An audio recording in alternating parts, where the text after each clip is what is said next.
बिस्मिल्लाहिर्रहमानिर्रहीम। सजनों ते बेलियो अस्सलाम वालेकुम।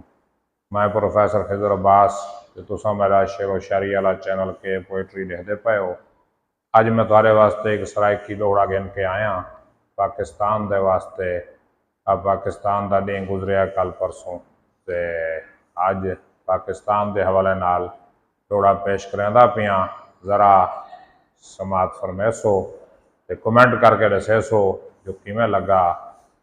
अर्ज करेंदा इंदा हर एक शहर आबाद रवे, इंदा हर एक शहर आबाद रवे। रोही थल दामान दी खैर होवे, बद नजरा तू महफूज रवे।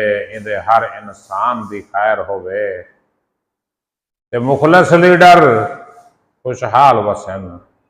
मुखलस लीडर खुशहाल वसन, मुखलस लीडर खुशहाल वसन। साडे खान इमरान दी खैर होवे, हे नातिक रोज दुआ मंगदा साडे पाकिस्तान दी खैर होवे, साडे पाकिस्तान दी खैर होवे। बहुत मेहरबानी साईं, आबाद रहो, सलामत रहो, अपना ख्याल रखिया है। अल्लाह हाफिज।